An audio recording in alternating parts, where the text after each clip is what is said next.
Tuhan.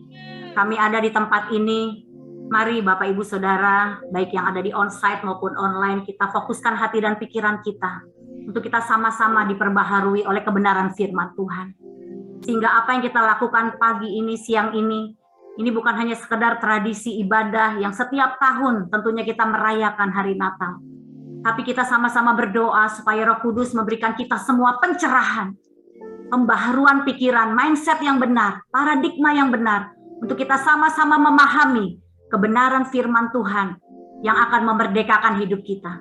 Kami bersyukur Bapa, Kau hadir di tengah kami Roh Kudus, Kau mencelikan mata hati kami, Kau membawa kami untuk mengerti dan memahami kebenaran firman-Mu, sehingga kami semua dimerdekakan, dibebaskan, dan kami percaya di tahun yang baru ini, kami boleh menerima kasih setia dan rahmat Tuhan yang sungguh-sungguh akan membimbing kami, membawa kami kepada tahun 2022 menjadi tahun kemenangan, tahun sukacita dan tahun berkat dalam hidup kami. Kami sambut firman-Mu dengan ucapan syukur. Hanya di dalam nama Tuhan Yesus Kristus, mari kita semua umat Tuhan yang berkemenangan dan bersukacita, mari sama-sama katakan amin. Haleluya, luar biasa Bapak Ibu, shalom. Kita kasih reaction kita yang di online, baik yang di onsite, kita berikan tepuk tangan buat saudara-saudara kita yang sudah melayani pujian penyembahan dengan penuh antusias, dengan sukacita, dan kita semua baik yang onsite maupun online boleh merasakan ada kehadiran Tuhan dan jamahan Roh Kudus. Yang pasti kita percaya Roh Kudus, Tuhan kita tidak dibatasi tempat, jarak, dan waktu. Ya, baik yang online maupun yang onsite, kita boleh sama-sama mengalami kuasa firman Tuhan yang mengubah kehidupan kita.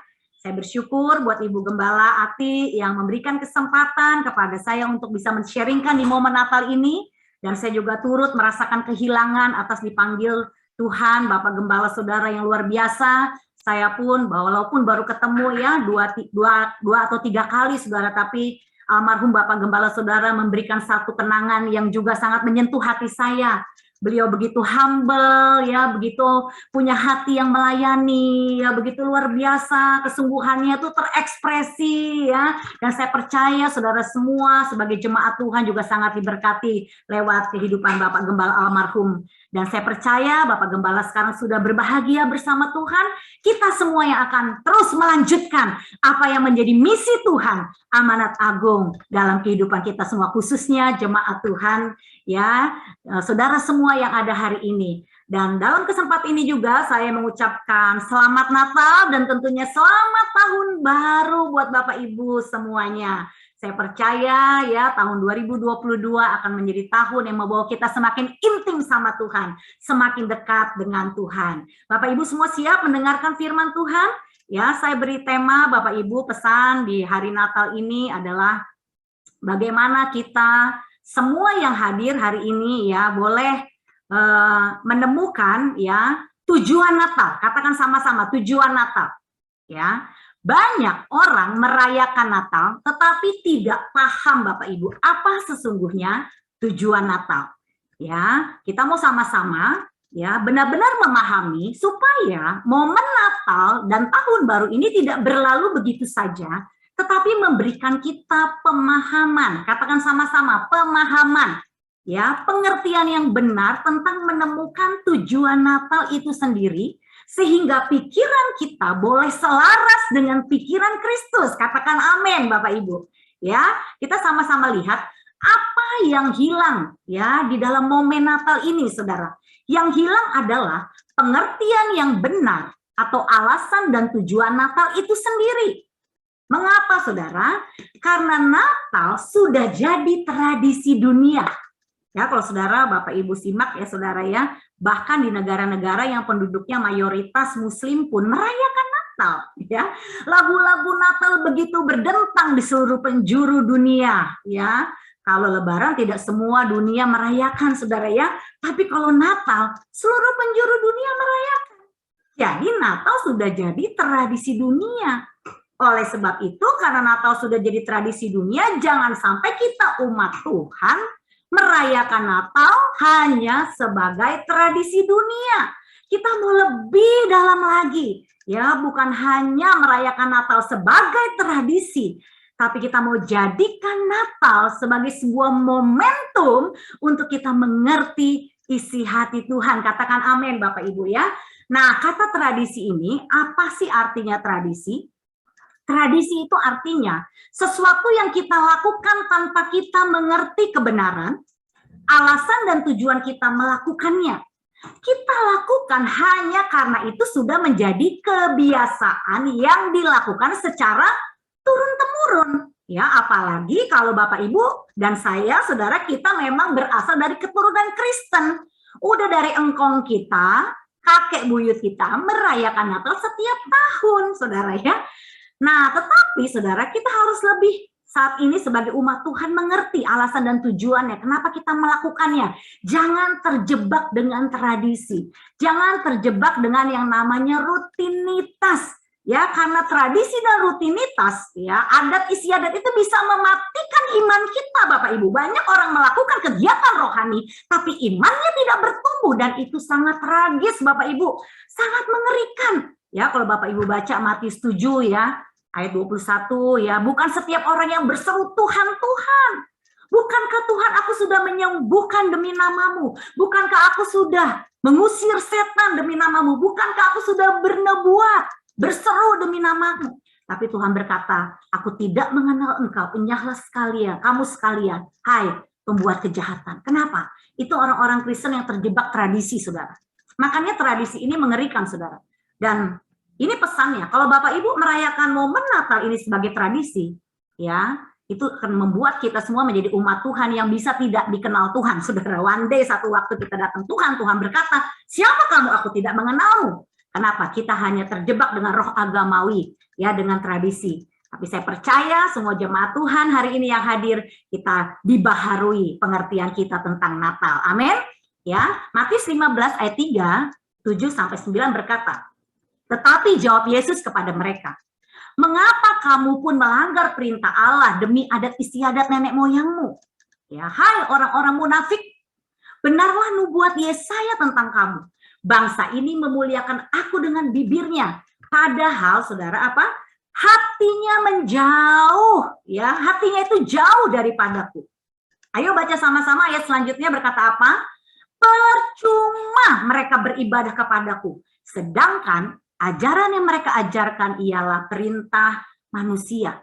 Ya, saudara, kita berdoa, saudara, supaya kita menjadi gereja Tuhan, ya, satu kesatuan tubuh Kristus yang tidak terjebak dengan ajaran atau perintah manusia, ya, yang hanya melakukan, ya, ibadah itu sebagai rutinitas, sebagai tradisi, termasuk momen Natal. Ya, itu sama artinya dengan kita melakukan adat istiadat nenek moyang kita yang karena kita sekedar Kristen turunan dan harus merayakan Natal, atau kita orang Kristen harus setiap minggu ke gereja, baik itu di online maupun onsite. Kalau nggak ke gereja rasanya kurang gimana gitu ya kan.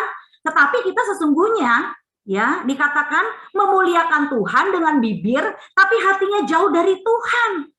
Ya, jadi yang terpenting dalam momen ya yang kita lakukan dalam ibadah-ibadah kita, termasuk perayaan Natal kita, bukan sekedar hanya kita memuliakan Tuhan dengan bibir kita, tapi jauh yang lebih penting Bapak Ibu Saudara adalah hati kita. Katakan hati saya. Apakah ketika kita beribadah, hati saya itu mendekat kepada Tuhan, atau kita hanya menyanyi di bibir saja sebagai lip service, ya? Tapi hati kita menjauh dari Tuhan. Ya, sampai Tuhan bilang, percuma mereka beribadah kepadaku. Tentunya Bapak Ibu Saudara, kita nggak mau ya ibadah kita dibilang percuma. Amin Bapak Ibu Saudara. Kita percaya semuanya bahwa ibadah kita di dalam Tuhan Yesus itu mengandung janji dan kuasa, mengandung kekuatan dan perubahan hidup kita. Amin.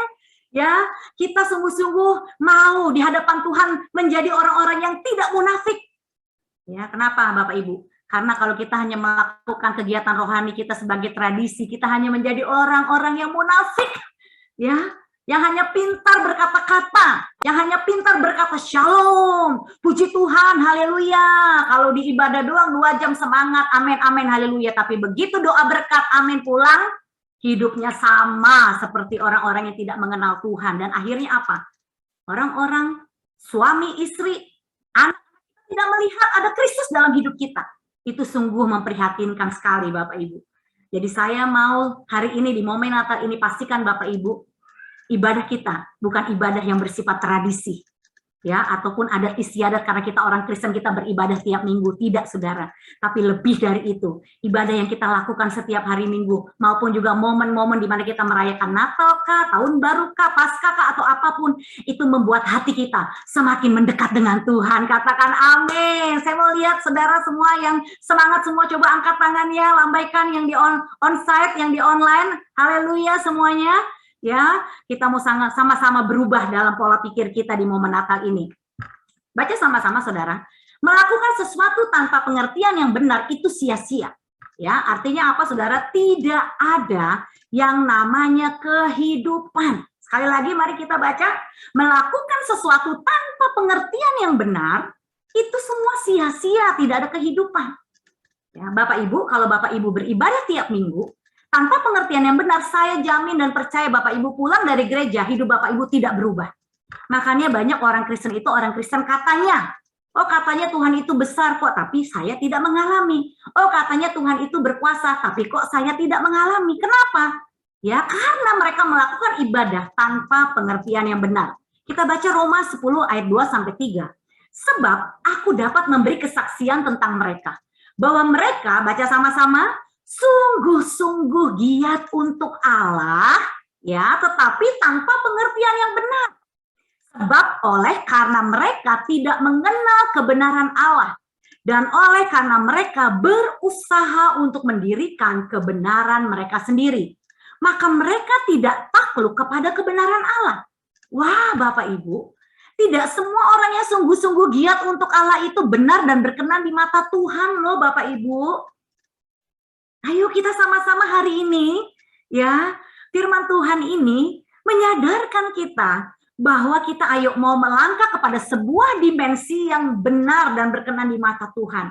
Kita mau menjadi orang-orang Kristen, bahkan kita mau menjadi pelayan-pelayan Tuhan yang sungguh-sungguh giat untuk Allah, tetapi dengan pengertian yang benar. Ya, ayo semua semangat katakan sama-sama, saya sungguh-sungguh giat untuk Allah dengan pengertian yang benar. Ya, sekali lagi ya, saya sungguh-sungguh giat untuk Allah dengan pengertian yang benar.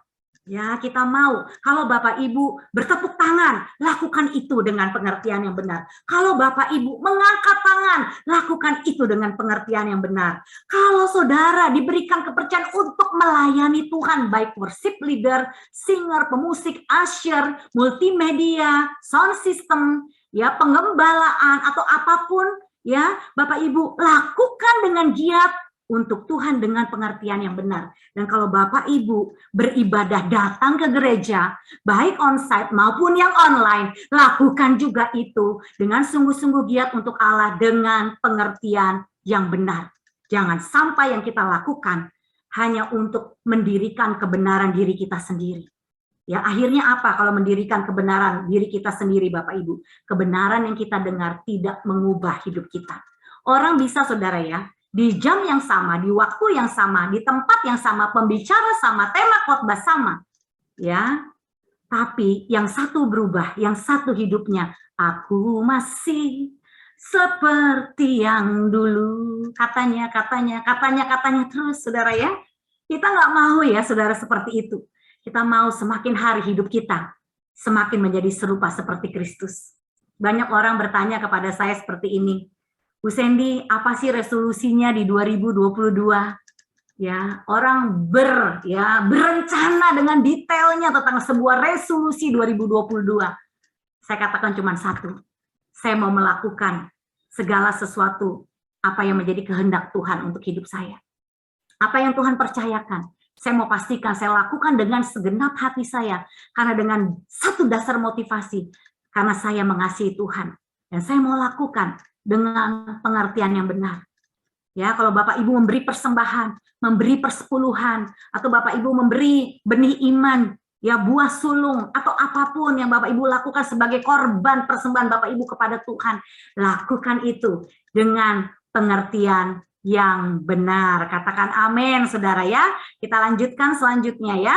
Kita lihat sama-sama, saudara, bahwa di sini dikatakan, ya, Mazmur 49 ayat 20. Baca sama-sama Bapak Ibu. Manusia yang dengan segala kegemilangannya, segala keberhasilannya, segala kehebatannya, tidak mempunyai pengertian, boleh disamakan dengan hewan yang dibinasakan. Ya, apa yang membedakan manusia dengan hewan? Yaitu manusia diciptakan sebagai makhluk yang berharga dan mulia di mata Tuhan.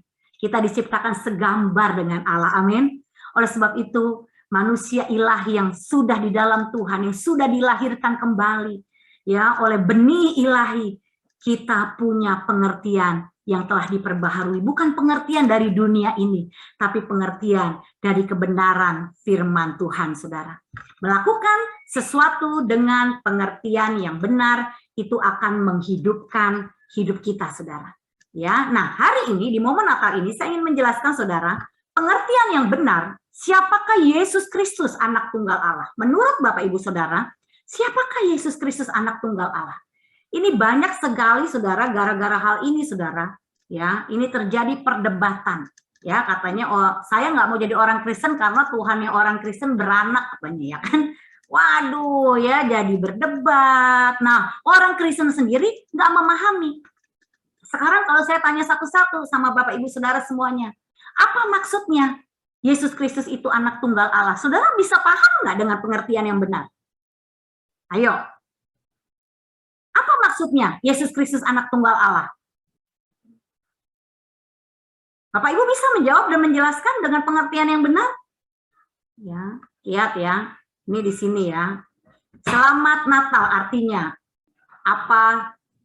Artinya apa selamat hari lahir Yesus Kristus sebagai anak Tuhan? Saya jawab, lam yalid walam yulat. Allah tidak beranak dan tidak diperanakan. Kalau Tuhan beranak, bidannya siapa? Ya, menjadi bahan tertawaan, saudara. Kalau ente bebas ya bib ngomongin agama lain. Ya, jadi di sini kita lihat ya, saudara. Kalau kita tidak mengerti pemahaman yang benar, orang Kristen makanya banyak menjadi mualaf. Orang Kristen banyak akhirnya ketika doanya nggak dijawab meninggalkan Tuhan. Kecewa sama Tuhan, kecewa sama orang Kristen. Kenapa ibu nggak ke gereja? Abis orang Kristen mah begitu, Bu, penipu semua. Oh, dia bilang orang Kristen penipu semua. Waktu saya konseling ternyata cuma ditipu sama satu ibu, tapi dia bilang semua orang Kristen. Orang gereja mah begitu, ngapain gereja-gereja, ngapain aktif-aktif, apaan tuh yang aktif-aktif juga hidupnya begitu. Wah, dia kecewa, saudara. Banyak loh, saudara, bahkan para pelayan pun yang mundur dari pelayanan, kecewa. Karena dia nggak paham tentang kekristenan sejati. Ya, lihat sejarah konsili Nisea 325. Ya, dikatakan ternyata Yesus diangkat menjadi Tuhan melalui pemilu. Bayangkan, saudara, inilah sejarah Kristen yang sengaja disembunyikan gereja. Katanya Yesus Kristus menjadi Tuhan itu karena konsili, saudara, ya, karena pemilu dikira pengangkatan presiden, saudara. Ya, lihat, saudara. Ya, hal-hal seperti ini kalau anak Tuhan sendiri tidak paham, ya, Yesus Kristus itu Tuhan anak tunggal Allah, saudara bisa loh. Akhirnya jadi nggak percaya Tuhan loh satu waktu loh. Nah, kita harus mengerti, saudara. Siapa Yesus Kristus anak tunggal Allah itu? Ya, Yesus Kristus anak tunggal Allah itu membuat kita, saudara, ketika kita memahami, sehingga kita jangan jadi Kristen tradisi tanpa pengertian yang benar. Ya, akhirnya jadi mualaf, akhirnya jadi meninggalkan Tuhan. Iman kita tidak kokoh, iman kita gampang digonjang-ganjingkan dengan keadaan dunia. Ya, saudara menjadi orang-orang Kristen ya cuma hanya sebagai pengikut, ya, tapi bukan menjadi murid Kristus. Saudara tidak mengenal siapa Yesus Kristus itu anak tunggal Allah. Ya, Yohanes 1 ayat 1 sampai 3 dikatakan, baca sama-sama Bapak Ibu, pada mulanya adalah firman. Firman itu bersama-sama dengan Allah dan firman itu adalah Allah. Katakan, firman itu adalah Allah. Ia pada mulanya bersama-sama dengan Allah. Segala sesuatu dijadikan oleh Dia dan tanpa Dia, ya, tidak ada satupun yang telah jadi dari segala yang telah dijadikan. Yesus Kristus anak tunggal Allah itu adalah sebuah, saudara, yang dikatakan adalah hiasan. Kalau saya katakan Ibu Ati besok tangan kanan Presiden Jokowi ya akan datang ke rumah Ibu Gembala Ati untuk memberikan Ibu Ati sebuah penghargaan. Karena Ibu dinyatakan ya berkompeten, ya memiliki kemampuan dalam mengembangkan pelayanan yang baik ya dalam gereja Tuhan. Ini sebagai satu contoh. Apakah lalu tangan kanan Presiden Jokowi itu putus lalu jalan ke rumah Ibu Ati? Ayo. Nah, Yesus Kristus anak tunggal Allah itu memang artinya bahasa kiasan. Kalau kita bilang anak sungai, apakah sungai itu beranak? Anak tangga, apakah tangga itu beranak? Ya, bukan berarti kalau Yesus Kristus itu anak tunggal Allah, Allah kita itu beranak dan memperanakkan. Ya kalau anak Allah kita beranak dan memperanakkan, saudara, ya saya juga nggak akan percaya. Kita sendiri orang Kristen tidak percaya Tuhan Yesus beranak. Kenapa? Kandungan yang dikandung oleh Maria bukan dari benih manusia, tapi dari benih Roh Kudus. Dan Tuhan Yesus Kristus itu sendiri pada mulanya adalah firman. Ya, firman itu bersama-sama dengan Allah dan firman itu adalah Allah. Tapi ketika Yesus lahir ke dunia ini, firman Allah itu telah menjelma menjadi manusia. Yohanes 1 ayat 14, ayo Bapak Ibu semuanya, baik onsite online, baca supaya terang mata hatimu dan tahu kebenaran firman Tuhan tentang Yesus Kristus anak tunggal Allah ya. Baca sama-sama, firman itu telah menjadi manusia dan diam di antara kita. Dan kita telah melihat kemuliaannya, yaitu kemuliaan yang diberikan kepadanya sebagai apa? Anak tunggal Bapa, penuh kasih karunia dan kebenaran. Ya, ayo baca dengan keras 3 kali. Ya, ayo Bapak Ibu semua semangat, siap? Angkat tangannya yang siap. Ya, baca 3 kali diulang ya supaya Bapak Ibu paham ya. Yesus Kristus anak tunggal Allah bukan berarti Allah beranak, namun firman Allah yang menjadi manusia. Kedua, ayo baca sama-sama. Yesus Kristus anak tunggal Allah bukan berarti Allah beranak, namun firman Allah yang menjadi manusia. Amin. Yang ketiga, Yesus Kristus anak tunggal Allah bukan berarti Allah beranak, namun firman Allah yang menjelma ya, yang menjadi manusia. Ya, jadi saudara tidak perlu berdebat. Di momen Natal ini, saya pastikan kita menjadi orang-orang Kristen yang mengenal siapa Allah yang kita sembah. Allah kita bukan Allah yang beranak, saudara ya. Bukan berarti Yesus anak tunggal Allah itu Allah beranak. Kamu di sini adalah sebuah kiasan, saudara ya, bahwa ya firman Allah yang telah menjadi manusia. Ya, dia menjadi anak tunggal Bapa, dia menjadi satu kiasan gambaran, saudara. Ya, di sini kita lihat sama-sama Ibrani 1 ayat 1 sampai 2. Setelah pada zaman dahulu Allah berulang kali dan dalam pelbagai cara berbicara kepada nenek moyang kita dengan perantaraan nabi-nabi. Maka pada zaman akhir ini ia telah berbicara kepada kita dengan perantaraan anaknya, ya, yang telah ia tetapkan sebagai yang berhak menerima segala yang ada. Oleh dia Allah telah menjadikan alam semesta. Ya, jadi Yesus itu perantara, saudara ya. Hasil nubuatan yang sudah kita dengar dari kitab Perjanjian Lama. Ya, di Perjanjian Baru digenapi. Ya, lewat seorang pria yang memiliki ketulusan hati yang bernama Yusuf. Ya, juga oleh seorang wanita, ya, seorang perawan yang hidupnya suci dan mengasihi Tuhan. Ya, Maria tidak paham, tapi Maria berkata, Tuhan, aku ini hambamu, jadilah menurut kehendakmu. Ya, Yesus boleh lahir ke dunia sebagai perantaraan anaknya, saudara. Dia adalah firman Allah dan dia adalah Allah itu sendiri yang menjadi manusia. Saudara, kalau di sini saya kasih tahu saudara bahwa pikiran perkataan Soekarno, ya, Soekarno kan sudah meninggal, saudara ya, Bapak Presiden kita ya, yang almarhum ya, Presiden pertama Republik Indonesia. Tapi saudara, pikiran dan perkataan Soekarno itu telah berubah menjadi buku. Ya, tubuh dan bukunya menjadi satu. Tubuhnya meninggal. Ya, tapi buku ini adalah menjadi pikirannya. Tubuh bisa mati dan dihancurkan. Buku juga bisa mati dan dihancurkan. Tapi bukan berarti pikirannya bisa dihancurkan, saudara. Nah, kalau saudara tahu dan memahami bahwa kita manusia adalah pikirannya Tuhan. Di Kejadian 1 ayat 26, 27, 28 dikatakan, marilah kita menjadikan manusia ya segambar dengan kita. Jadi manusia itu adalah pikirannya Tuhan. Waktu Yesus mati secara tubuh, ya tubuhnya secara manusia mati. Ya, tetapi perkataan firman Tuhan, rohnya itu tidak mati, saudara. Makanya kalau kita anak-anak Tuhan yang telah dilahirkan kembali, satu hari saudara dan saya dipanggil Tuhan, sama seperti Bapak Gembala saudara sudah dipanggil Tuhan, secara tubuh memang mati, tetapi rohnya hidup bersama dengan Kristus. Ya, oleh sebab itu kita menerima jaminan hidup kekal. Ya, kita lihat sama-sama saudara, Filipi 2 ayat 8. Mari kita baca sama-sama. Dan dalam keadaan sebagai manusia, ya, ia telah merendahkan dirinya dan taat sampai mati, bahkan sampai mati di kayu salib. Ya, 1 Petrus 3 ayat 18. Sebab juga Kristus telah mati sekali untuk segala dosa kita. Ia yang benar untuk orang-orang yang tidak benar, supaya ia membawa kita kepada Allah. Ia yang telah dibunuh dalam keadaannya sebagai manusia, tetapi yang telah dibangkitkan menurut roh. Ya, ayo baca sama-sama saudara, ulangi lagi 3 kali. Saya mau pagi ini, siang ini saudara ya, kita semua sama-sama memahami bahwa Yesus Kristus anak tunggal Allah bukan berarti Allah beranak, namun firman Allah yang menjadi manusia. 2, Yesus Kristus anak tunggal Allah bukan berarti Allah beranak, namun firman Allah yang menjadi manusia. Yang ketiga, Yesus Kristus anak tunggal Allah bukan berarti anak Allah beranak, namun firman Allah yang menjadi manusia. Di momen Natal ini ada satu pertanyaan yang mari kita sama-sama pikirkan, ya, mengapa Allah harus menjadi manusia? Mengapa Bapak Ibu? Ya. Kalau tidak, kita tidak tahu tujuan Natal, ya. Natal adalah kelahiran Tuhan Yesus. Mengapa Allah harus lahir di dunia ini menjadi manusia?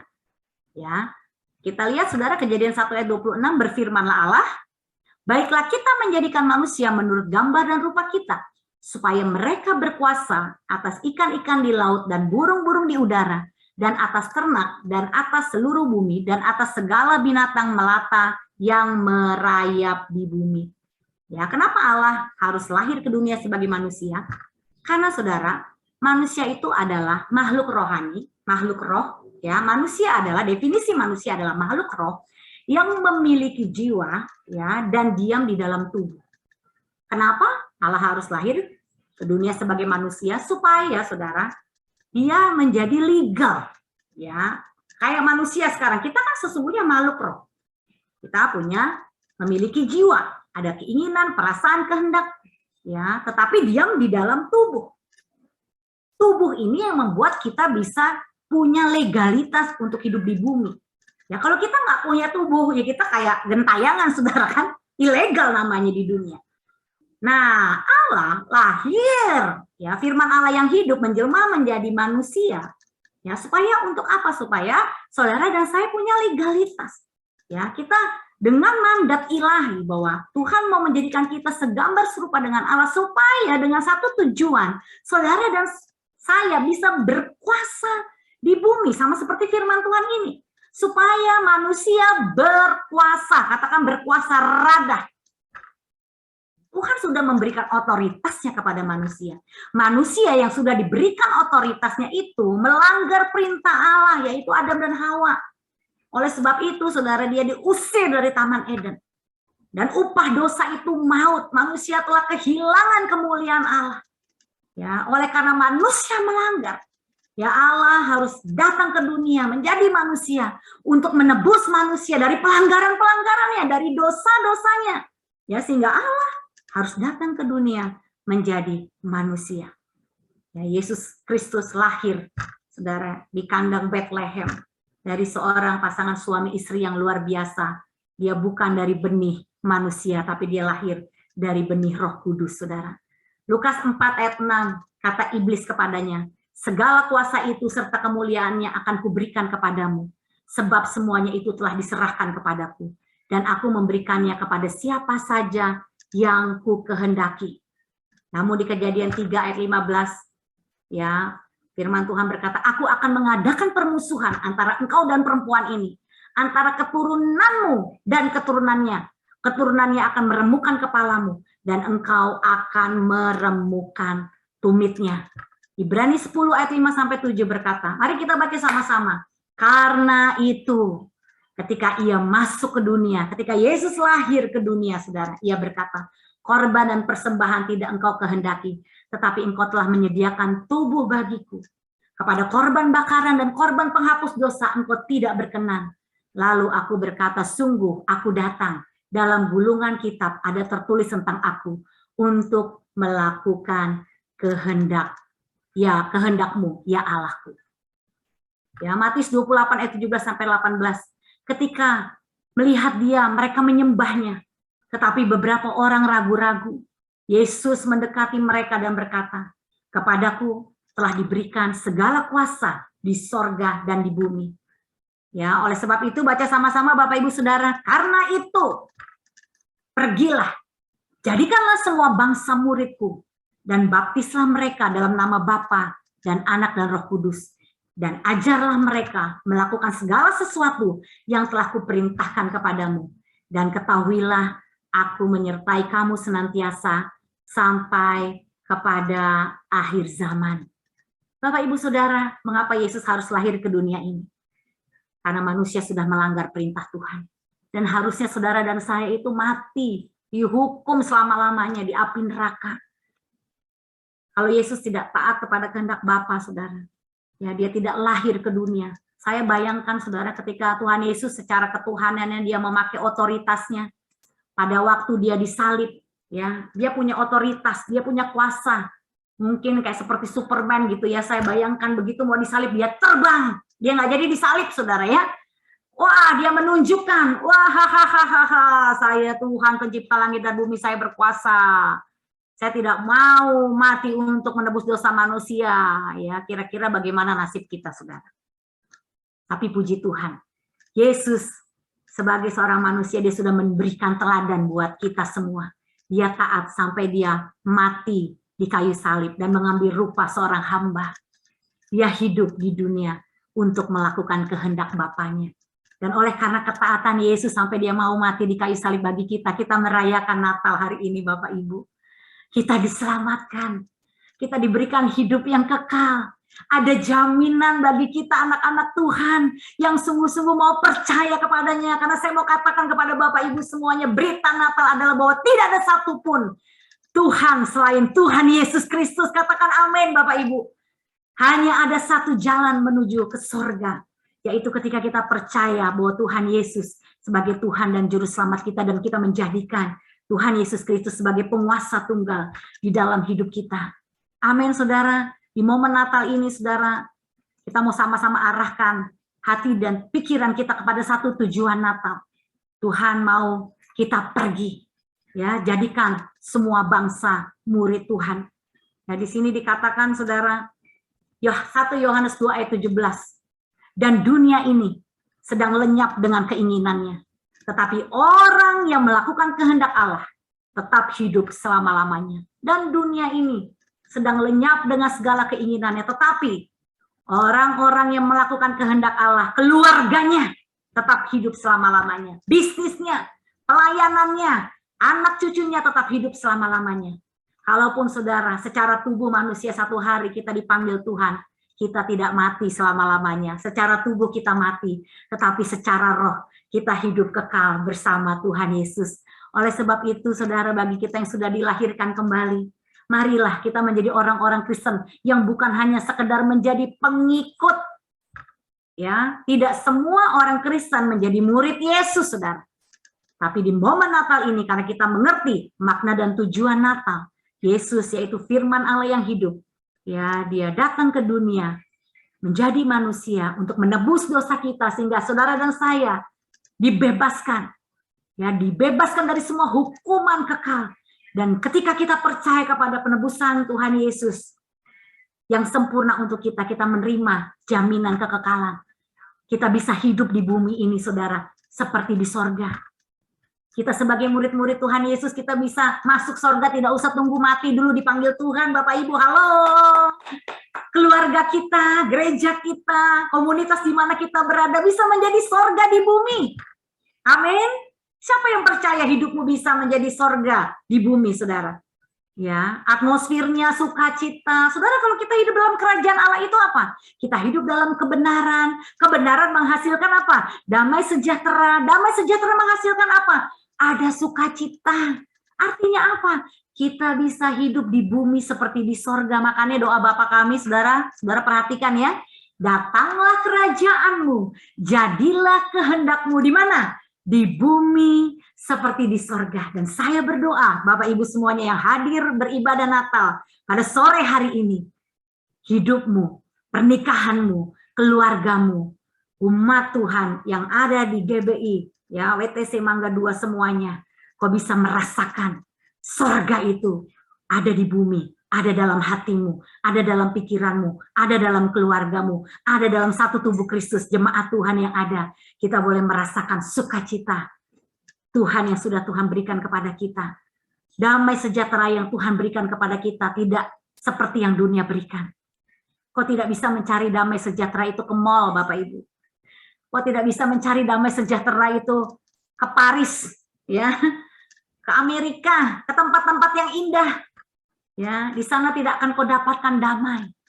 Tapi damai sejahtera ada ketika kita datang, ya, menyembah Tuhan, mengalami anugerah kasih setia Tuhan, di mana Bapak Ibu dan saya boleh menerima kehadiran Yesus. Kita mengalami pribadi Yesus.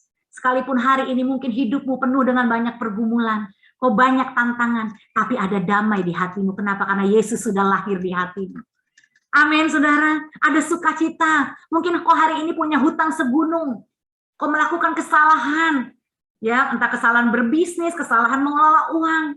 Mungkin hari ini ada di antara Bapak Ibu Saudara kau masih terikat dengan berbagai ikatan dosa. Mari datang kepada Tuhan. Tuhan Yesus akan memberikan damai sejahtera kepadamu ketika kau mau menerima kebenaran itu sendiri, saudara.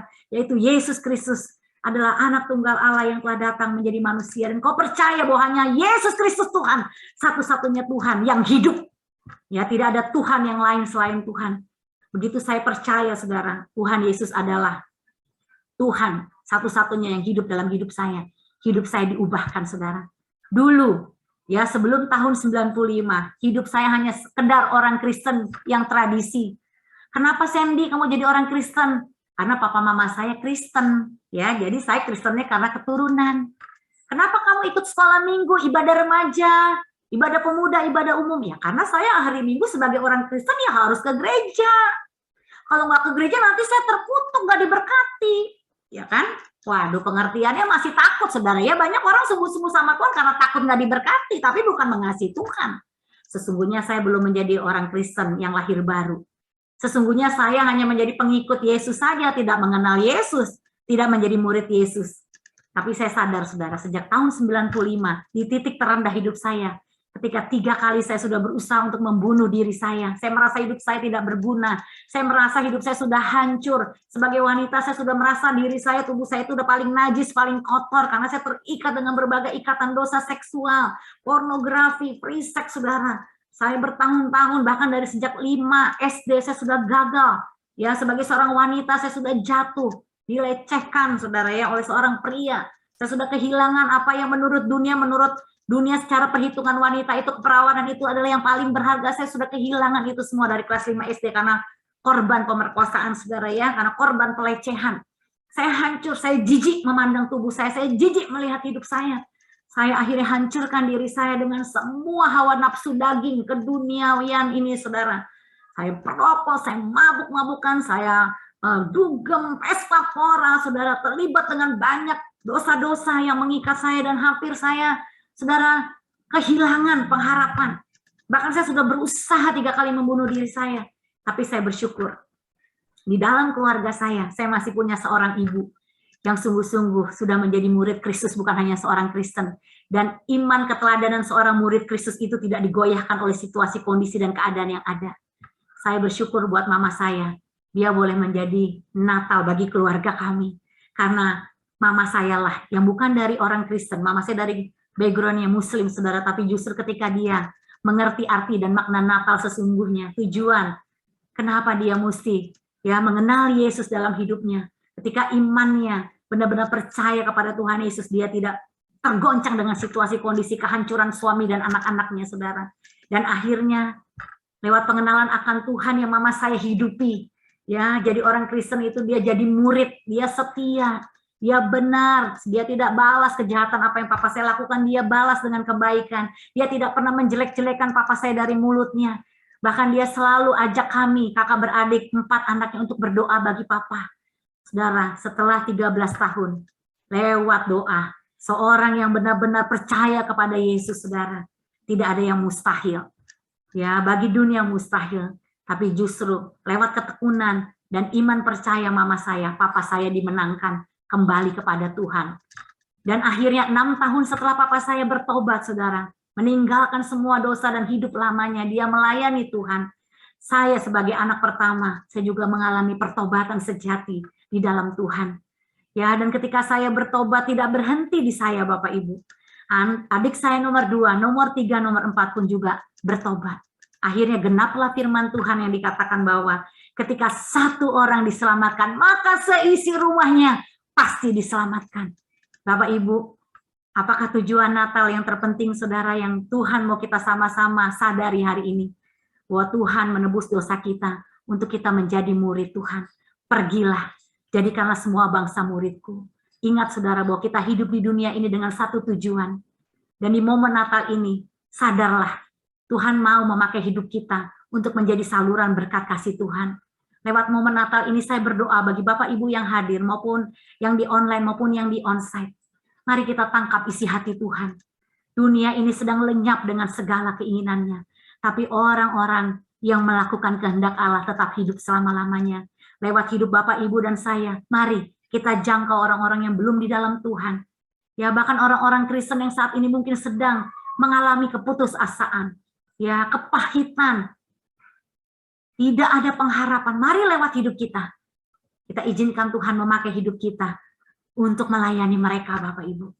Natal ada supaya kita yang sudah diselamatkan, kita yang sudah dipulihkan, dapat dipakai Tuhan untuk menjadi saluran berkat kasih Tuhan.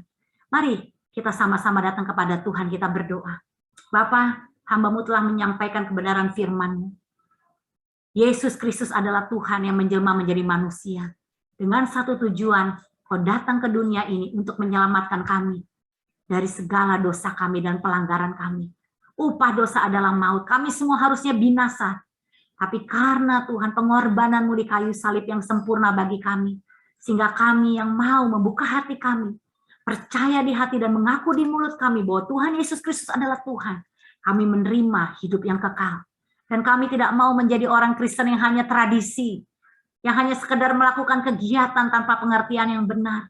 Tapi kami mau, Tuhan, kami menjadi murid Kristus, bukan hanya orang Kristen yang tradisi, tapi orang Kristen yang menjadi murid. Kami mau memberi diri dengan sukarela untuk diajar, untuk belajar, sehingga kami dapat memahami kebenaran firman-Mu dengan benar, sehingga hidup kami dapat berbuah lebat. Dan lewat hidup kami, banyak orang boleh mengenal-Mu, banyak pernikahan yang hancur dipulihkan, banyak orang-orang yang putus asa dan tidak berpengharapan dapat kembali Tuhan datang kepadamu. Kami percaya inilah waktunya gereja Tuhan bersatu, tubuh Kristus bersatu. Pergilah, jadikanlah semua bangsa murid Tuhan. Ajarlah mereka, baptislah mereka di dalam nama Tuhan Yesus Kristus. Tuhan mau memakai kehidupan Bapak Ibu Saudara sekalian. Tuayan banyak tetapi pekerjaannya sedikit. Saya berdoa Bapak Ibu di momen Natal ini, Bapak Ibu semua yang hadir dan mendengarkan kebenaran firman Tuhan, bangkit. Karena terang Tuhan telah terbit atas hidupmu. Kau menjadi pekerja-pekerja Tuhan yang siap menuai. Gerejamu tidak akan pernah menjadi sama lagi. Pernikahanmu, keluargamu, keuanganmu, kesehatanmu tidak akan pernah menjadi sama lagi. Engkau yang sakit hari ini oleh bilur Tuhan Yesus, engkau disembuhkan. Engkau yang lemah tak berdaya, putus asa hari ini. Ada pengharapan di dalam Tuhan karena terang Tuhan terbit atasmu. Engkau yang hari ini, kau selama ini hanya menjadi orang Kristen yang tradisi. Engkau bertobat hari ini. Tuhan, aku mau menjadi murid Kristus. Aku mau komitmen bertumbuh di gereja ini untuk diajar, untuk dimuridkan, untuk dilatih. Sehingga hidupku boleh menjadi dampak untuk kemuliaan nama-Mu. Bapak Ibu, terimalah damai sejahtera, sukacita Natal atas hidupmu. Karena hidupmu adalah milik Tuhan sepenuhnya. Hanya di dalam nama Tuhan Yesus, mari kita yang percaya, sama-sama katakan amin.